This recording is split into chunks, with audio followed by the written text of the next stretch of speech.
May bagong kwento-kwento, speculation sa ganap ng ng katahimikan ng leadership ng Kamara de Representante sa pag-atake ng Makabayan Bloc kay VP Sara Duterte.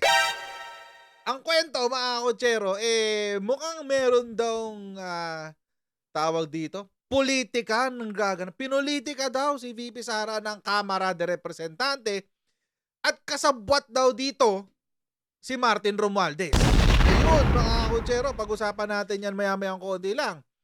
Juicy to, mga kutsero. Pero bago natin gawin yan, as usual, tayo muna ay magpapasalamat sa mga kaibigan natin sa Sendwave. Kung kayo po ay nasa US, UK, Canada, Italy, France, Spain, Ireland, and Belgium, ay pwede na po kayo magpadala ng inyong mga remittances dito po sa Pilipinas sa pamamagitan po ni Sendwave. Ang gagawin nyo lang ay download ang Sendwave app. Ayan, download nyo yung app. Tapos gawa kayo ng account, ilagay nyo yung account details nyo dyan at pwede na kayo magpadala sa GCash, Cash Pickup at iba't ibang mga bangko sa Pilipinas. At kapag ginamit nyo po ang Sendwave at ang aking promo code na Coach Jarrett, sa inyong unang padala ay makakakuha kayo ng karagdagang $20 free credit. Kaya mga kutsero, gamitin naman si Sendwave for all of your remittance need. Alright mga kutsero, ito kasi yung nangyari. Ito yung nangyari. Nabasa natin sa balita. Actually kahapon pa to, pero ngayon ko lang to itatopic kasi inintay ko muna na medyo maging fresh siya. O mahinog, medyo mahinog ng bahagya. O ito, kahapon kasi nabasa ko to. Itong article ng Saksi Ngayon. Alam natin na to galit to sa mga Marcoses eh. Ito, Saksi Ngayon. Ayan. Sabi, tahimik sa mga banat kay VP Sara. Sinabi ni former spokes Harry Roque tungkol kay Romualdez at kay Ko at magkasabwat daw sila ni Saldico. Ayan, mga kutsero, magkasabwat daw. Okay, basahin natin balita. Pinuna ni dating presidential spokesperson Harry Roque ang tila pagkonsente na House Speaker Martin Romualdez at House Committee on Appropriations Chairperson Saldico na atakihin si Vice President Sara Duterte ng kanilang mga kasama sa Kamara. Yun. Grabe. Well, alam naman natin to si former spoke, si Attorney Harry Roque. Talagang yan. Duterte yan talaga. DDS yan. Kaya lang siya nakipag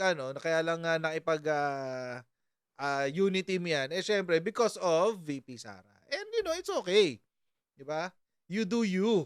Ito problema doon. Okay, game. Ayon sa tagapagsalita ni ex-President Rodrigo Duterte, hindi dapat hinayaan ng liderato ng Kamara na dikdikin ng Makabayan Bloc ang Vice-Presidente kaugnay ng intelligence at confidential funds neto. Tila nagtataka rin si Roque kung bakit pinakinggan ni Romualdez ang Makabayan Bloc kaugnay sa nasabing usapin. Naalala nyo mga kutsero, nung nakaraan, merong picture na kumalat na ang nag-post noon si Teddy Casino. Siya mismo ang nag-post. At sinabi niya doon na nagkaroon daw sila ng courtesy call with Martin Romualdez. Alam niyo po mga kutsero, yung courtesy call na yan, usually, may mga nagaganap na rin usapin dyan. Hindi naman yan basta-basta lang na kwento-kwento. Hindi naman yan katulad ng mga ordinaryong taong tulad namin na kapag nag-courtesy call, hi, hello, goodbye na, ganon. Hindi yan ganon.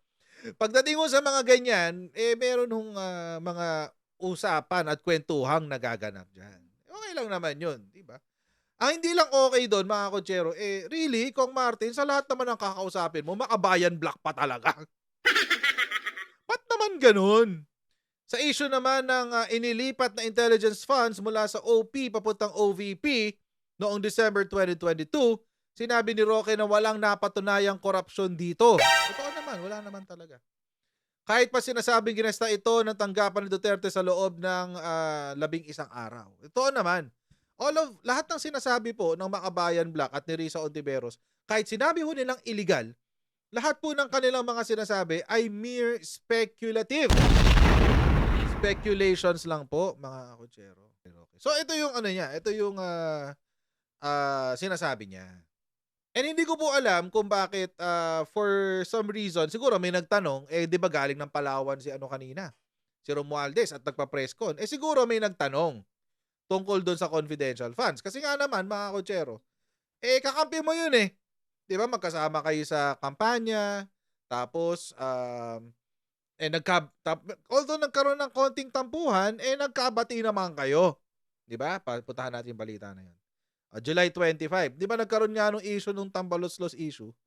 And ayan, nagkaroon ng ganito. After a few months, pero mga good 1 month lang naman yung pananahimik ng dalawa. Sabi, eh nabalita na bati na raw. Ayan oh. Chami-chami pa nga. Friendships. Di ba? Friendships. Ang dalawa. Sabi, just a month ago, VP Sara Duterte rather, made statements in public that congressmen interpreted as an apparent swipe, that congressmen rather, interpreted as an apparent swipe at House Speaker Martin Romualdez.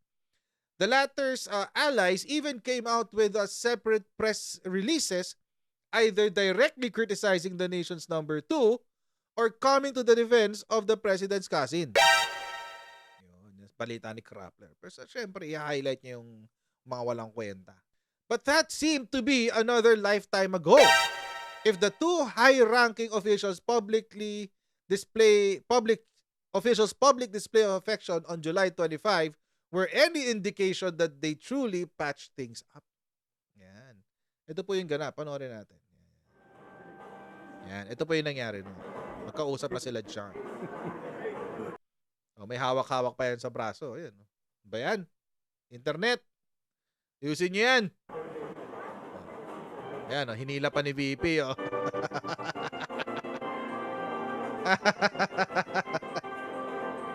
Hinila pa eh. Di ba? Friendships. Chami-chami na ulit. Diba? Tatawid na po ako. Yan. So, yun yung ano. So, yun yung nangyari. And, ayun na nga mga kutsero. So, everyone was under the assumption na, okay, sige, maayos ng lahat. They're at peace, diba? Lahat naman tayo, yun ang inisip. So, kaya nakakagulat itong ganitong statement ni Spokes Sari Roque. Nakakagulat talaga yan. Hindi natin talaga ina-expect yan. In fact, nagsalita pa nga si Speaker Romualdez noon, ang sabi niya, Speaker Romualdez on alleged rift with VP Sara, ang sinabi niya is we're good. Okay kami. Sabi niya, Speaker Martin Romualdez broke his silence regarding the alleged rift between him and Vice President Sara Duterte, saying they are on good terms and that a picture paints 1,000 words. Wow. If a picture paints 1,000 words.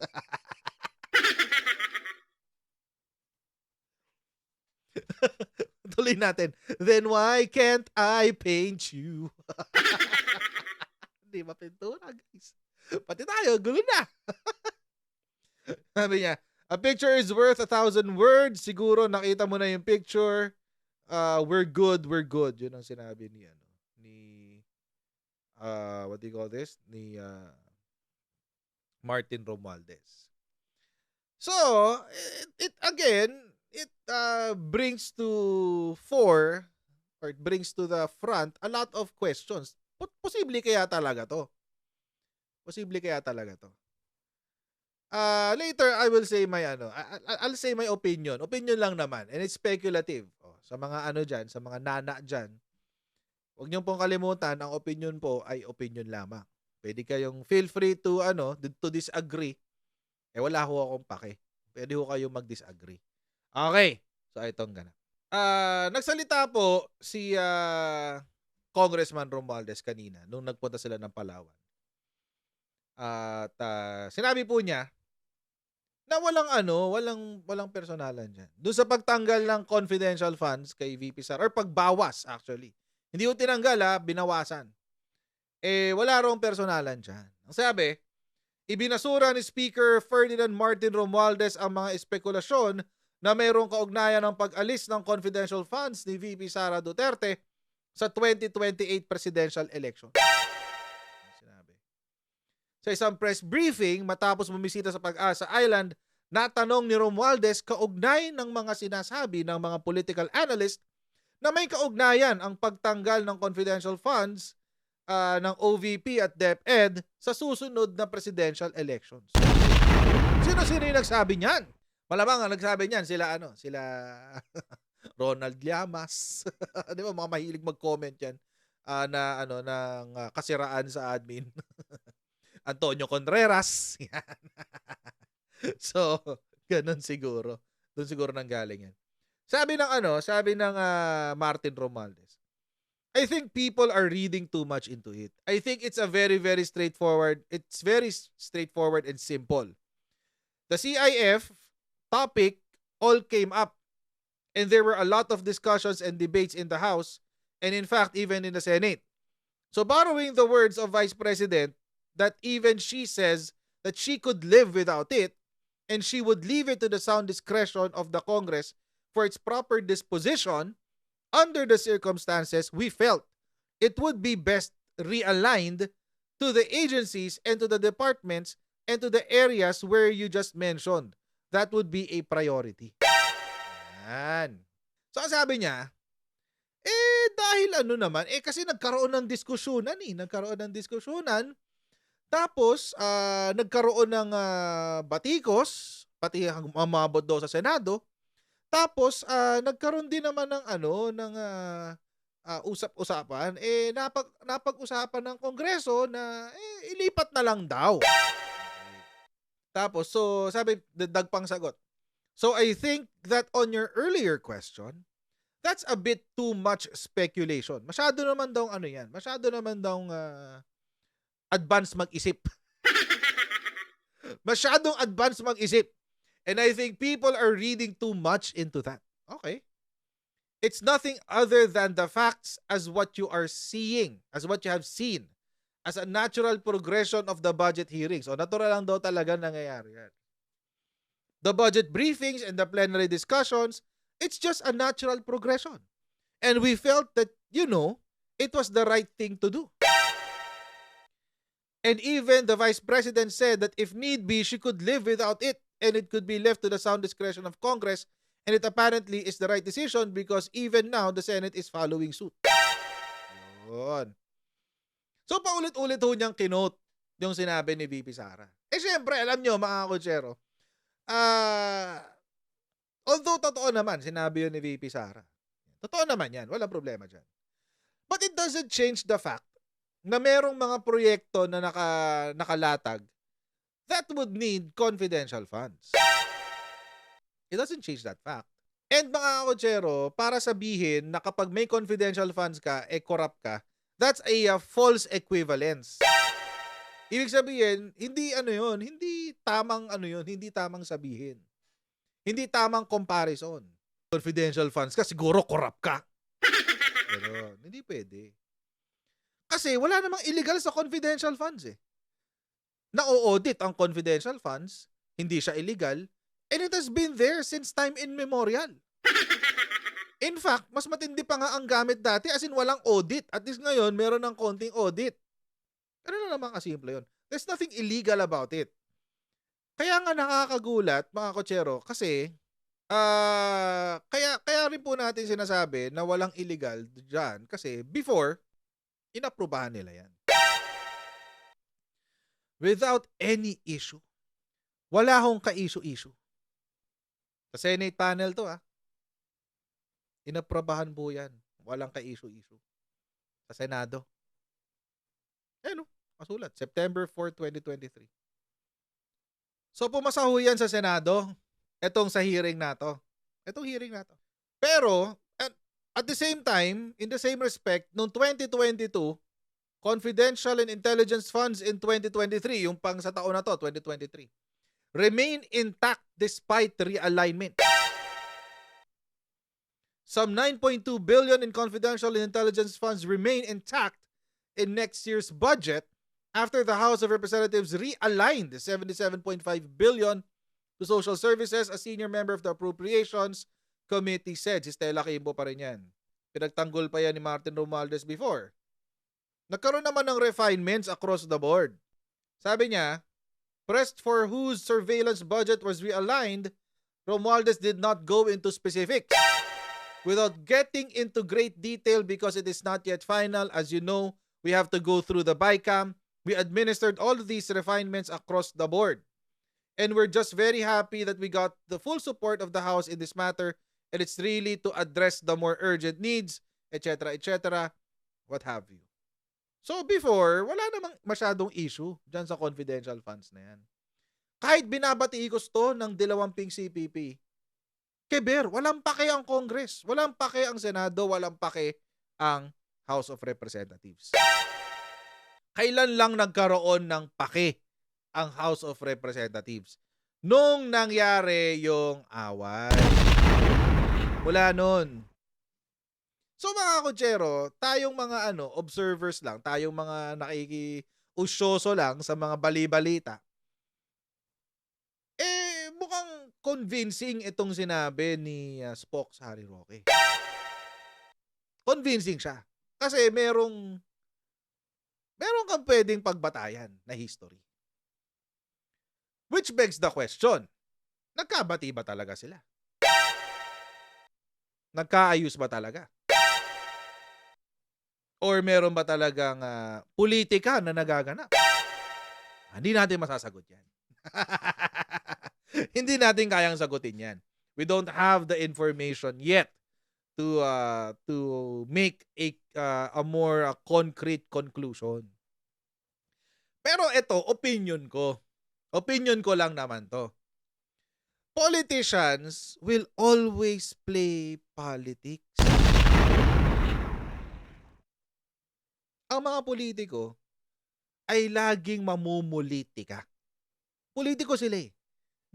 Yan talaga ang ginagawa nila. At sa mundo po ng politika, mga kutsero, never ever forget, lest you fall into the trap of naivety. Sa politika po, there are no permanent friends. There are no permanent enemies. Only permanent interests. Tagalog, sa politika, walang permanenteng kaaway, walang permanenteng kaibigan. Ang meron lamang ay mga permanenteng interes. Hindi ko natin alam kung ito pong move ni Congressman Martin Romualdez is in aid of elections in 2028. Hindi ko natin alam yan. Hindi ko natin alam if this is in aid of gathering support ng buong House, majority and minority, for whatever purposes he has. Hindi ko natin alam yan. We don't know yet. We don't have that much information.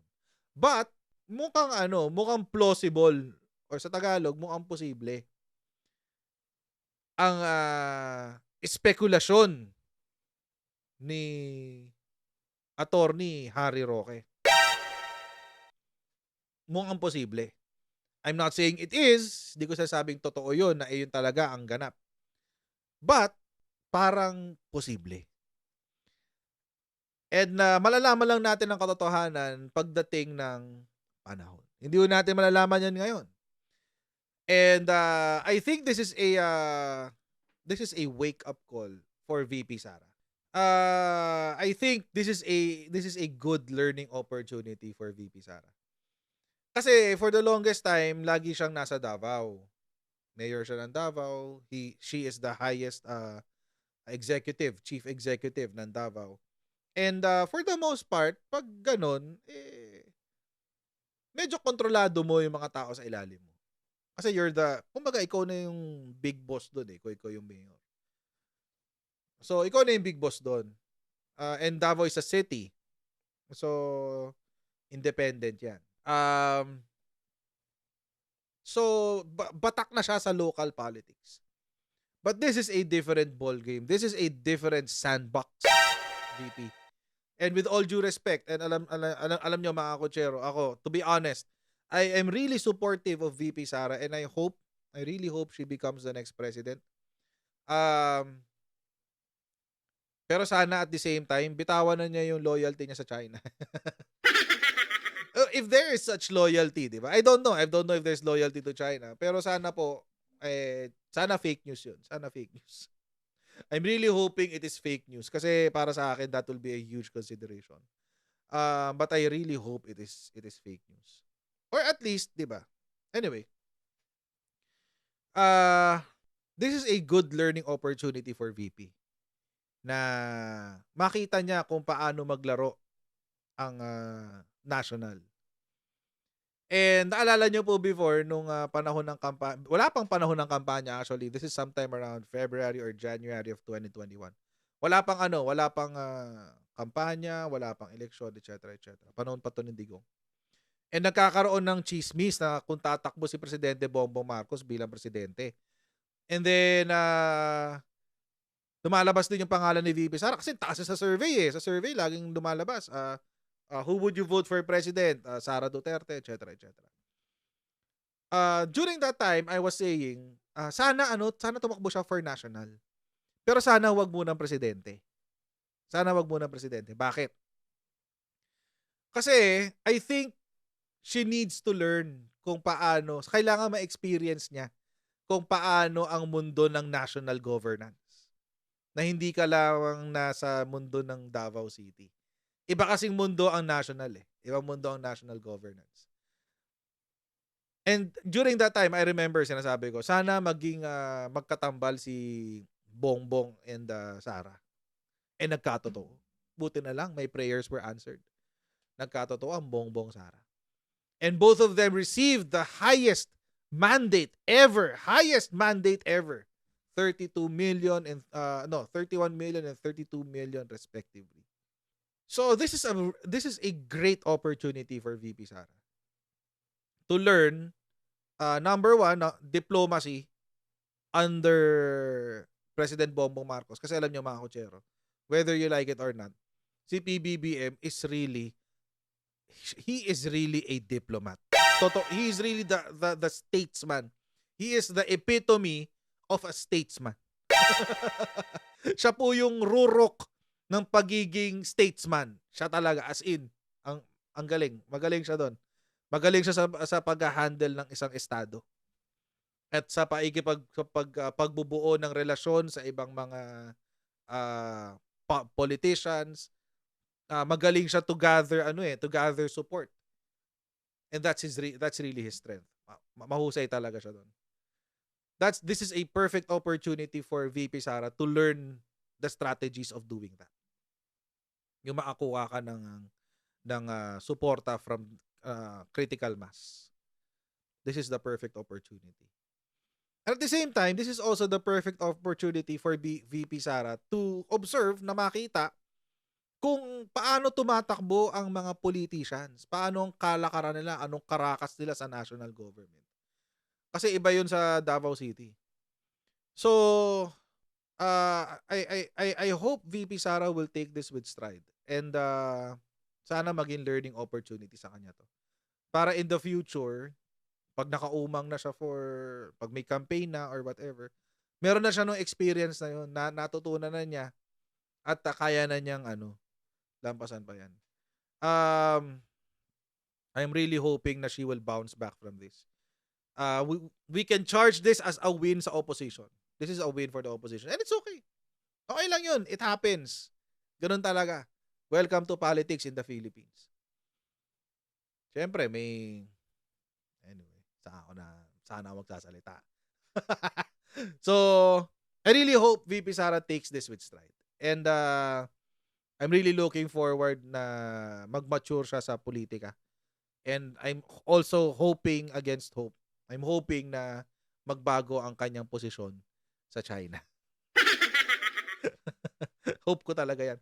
Alam niyo, VP, paguhin nyo lang yung, kung makakarating man sa inyo tong video na to, kung makakarating man to sa inyo, baguhin nyo lang yung posisyon nyo sa China, makakakuha kayo ng malaking suporta. galing sa napakaraming Pilipino. I'm not saying everyone, but majority of Filipinos, which you already have in the first place. So, I really hope magbago talaga yun. But anyway, hanggang dito na lang po tayo sa video na ito. Okay, maraming pong salamat sa inyong panonood sa ating video. Please don't forget to subscribe to the Coach Jared YouTube channel at pa-follow na rin tayo sa ating Facebook page. And I'll see all of you in the next video. God bless you. And I hope that you will be blessed all the days of your life. Bye everyone. See you next time.